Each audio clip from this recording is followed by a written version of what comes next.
Chris Buck. So whether it's workforce participation statistics or what's called the Great Resignation, people are certainly considering how and why they work.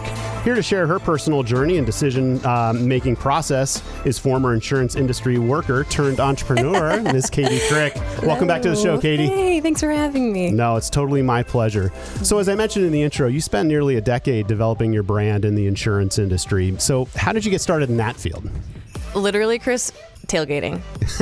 Tailgating, okay. Yeah. I've done a lot of things have started in tailgating mode, but not insurance industry employment. It's true, I know. I had a good friend out of college whose dad owned an insurance company, and one day she invited me to go to his tailgate at Spartan Stadium. I went. We had a great time.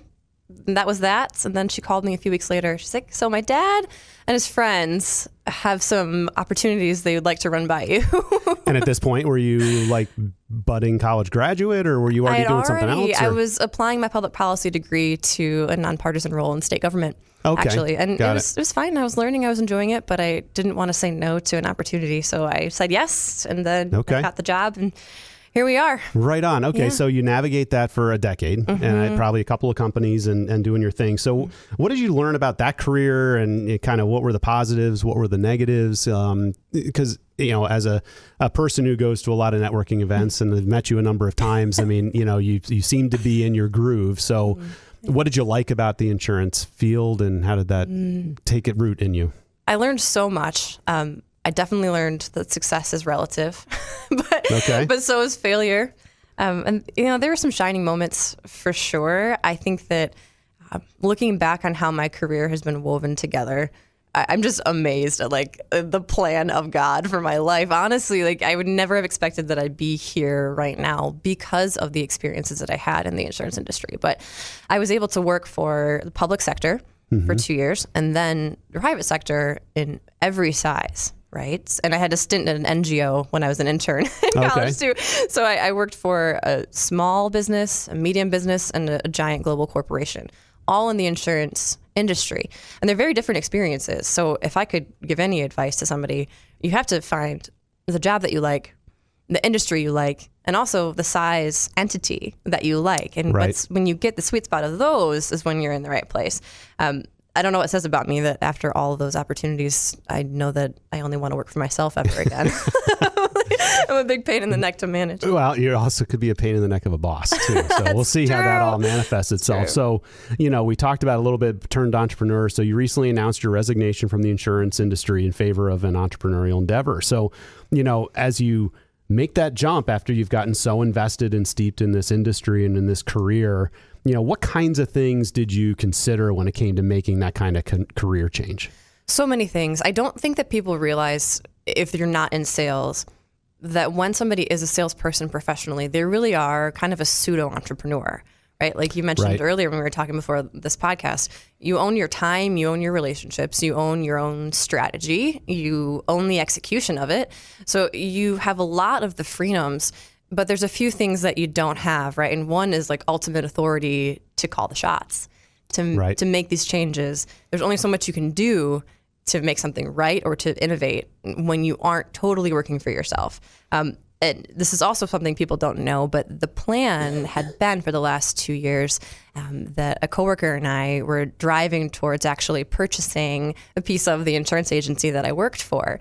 And so we'd spent 2 years in strategy sessions with coaches, stockpiling cash, meeting with bankers, meeting with lawyers, and really building a business plan for ourselves with the full support of the agency owner. So it was this a really fun group to be collaborative with. And at the same time, I had this kind of singular frustration that really developed in me, and I just couldn't get past it no matter what I did. And that was the experience that my customers were going to be interacting with me, but what they were buying was something totally disassociated from me, right? So the experience they had as my customer is not the experience they would have as the end user of the product that I sold them.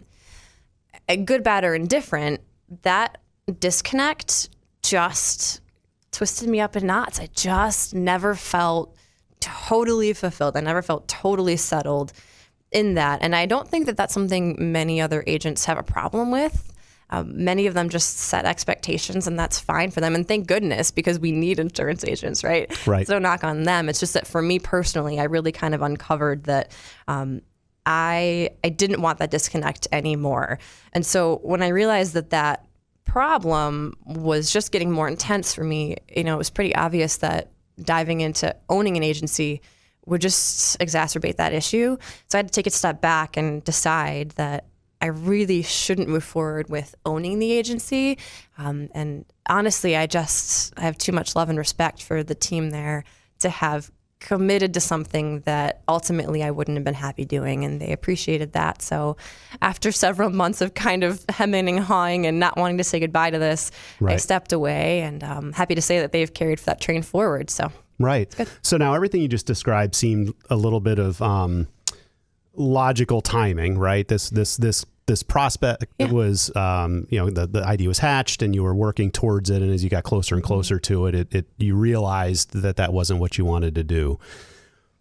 Do you think any of this has to do with, we've gone through a bunch of polarizing political times. We've had a global pandemic. My intro talked a little bit about, people are working differently, right? People are moving, it's like, I'm not, in some cases it's my company allows me to work from home because of this, and now they're telling me I got to come back, and I don't want to come back because now I'm in this new routine. Or, I've toiled so hard in this, and life is short and fragile, and I'm not going to do that kind of work anymore because the world has taught me that life is short and I've got to just only focus on what really matters, and I can do without other stuff, right? So did any of that, do you think, play into your consciousness? Yeah, I think it did, probably subconsciously more than anything. But what really happened for me, and this is what happened in the pandemic, and I guess I can kind of get into what the company is about, what I'm doing now. Yeah, I was able to slow down and focus more on my health,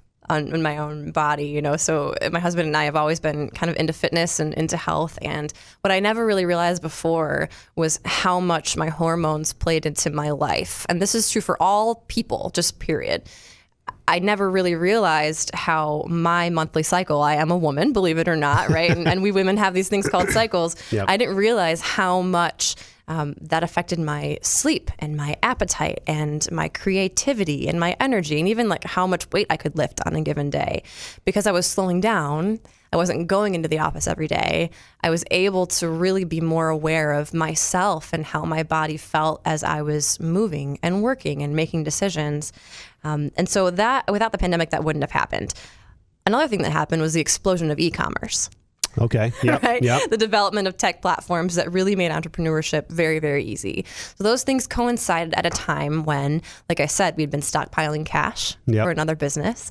And I think that something that also happened was that men and women were more, for the first time ever, equally asking for flexibility and equally aware of their needs as like whole, complete human beings. And that hasn't really happened before historically. So this is all going on. And at one point, I was literally standing in my living room, like literally buttering my toast. Like, it is crazy what my body is able to do.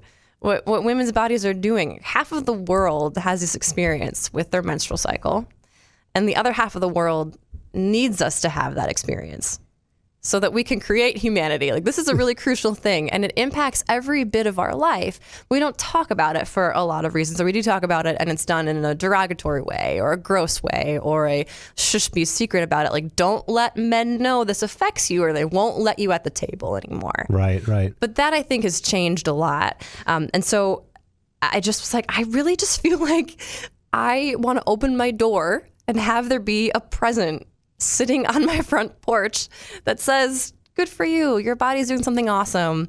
Congratulations. Here's something nice. Here's a bar of soap. Here's a candle. Here's a piece of chocolate. Here's connection to other women.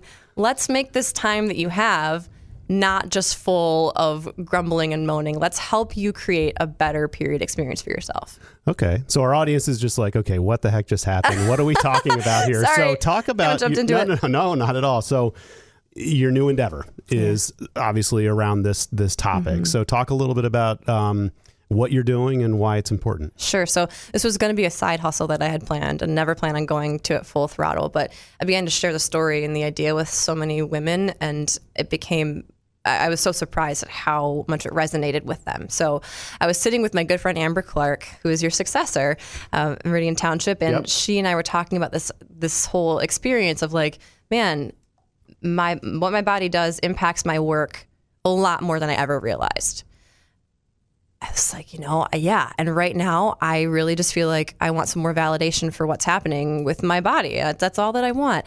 I want a box to come to my door. I was like, can't somebody make a subscription box that can do this? There's subscription boxes coming out of my ears for everything. Why can't I just get a box that is about this topic for my life?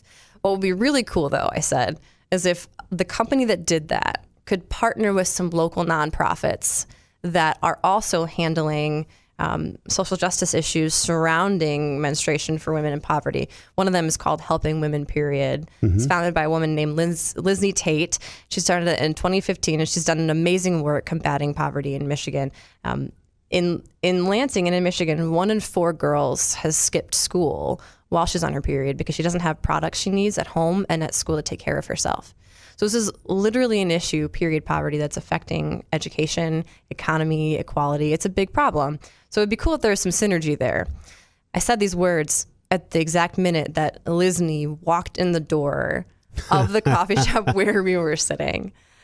She sat down and we started talking about this concept of creating a culture that talked about menstruation with respect and appreciation instead of embarrassment and disgust, how that would change the experience of being an employee. What would it be like if your boss just knew that, this week of the month was better for you to be working by yourself and not on a team? How would that change work? How would that change family life?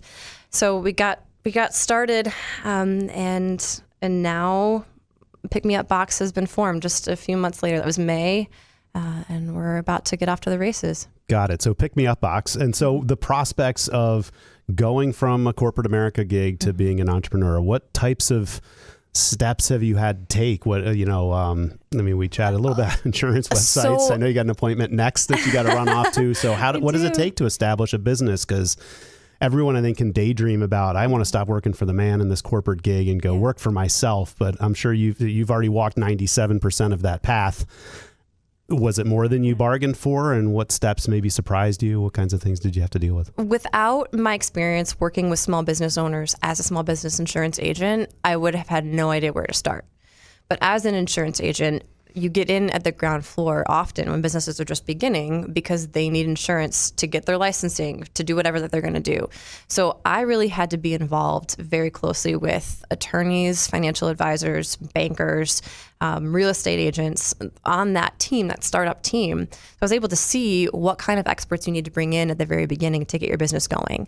And so that part was actually pretty easy. And I think that really helped propel me forward much faster than if I had just kind of made it up from scratch, working with the SBDC and working with other advisors. Right. I'm also married to an accountant. That helps. Yeah. My husband's been a huge, huge part of this project, which is, maybe people don't see that coming, but he's actually been the biggest supporter, biggest really influence in the whole process. So I'm so grateful for that experience. I wouldn't take back those, 8-9 years at all. I learned so much, and I'm just excited to apply that knowledge to a totally different industry, different project. Right on. Mm-hmm. So obviously the future is still ahead of you, right? Definitely. So the depths of success and all of the things that are about to happen for you are still unknown, but advice maybe that you might give to people that are listening who are maybe frustrated with their, are there... How much time do we have? Yeah. With what they're doing right now? Yeah. Or people that have like an idea, do I do it as a side hustle? Mm-hmm. Do I let go of this trapeze and fully immerse myself into this new opportunity? Are there certain things that you've thought about between those two, the security of having the real income versus, as you're getting stuff up and running? Such a good question. I uncovered that I'm just built as a passionate person. And if I can't apply that passion fully and completely to my work, I just can't live authentically. I just can't. So you have to take stock of how you are wired. and what really matters to you. Thank goodness that there are people that aren't that way. There are people who are really happy having a job that goes for 8 hours, and they're passionate about their family and they're passionate about their hobbies. They don't need to be passionate about their work. We need all those kinds of people. So I think first, really taking a stock of your strengths and weaknesses and your goals. That was the biggest advice I actually got from my pastor when I was making this decision. I was like, I do not know what to do about this. And he's like, you got to sit down with yourself and write out 50 life goals. 50. It seems like a lot. Do it. And then compare that to what you're doing now. Is what you're doing now going to help you get those life goals accomplished? If it's not, you need to make a change. Okay. So I did that. It's like, wow, these are totally separate things. My life goals are not associated with what I'm doing now. They're just not. So let's write down life goals again with a fresh mindset, imagining that I was working full time for myself on this very important passion project. What would happen then? I was already crossing goals off the list. Okay. Like within a week of making this change. So figuring out your strengths and weaknesses, figuring out opportunity, and then testing it out with your friends. So every woman I've talked to about this has influenced the project in some way. They've given me some feedback, some story, something about their life, and that has changed a little bit about the business every single day.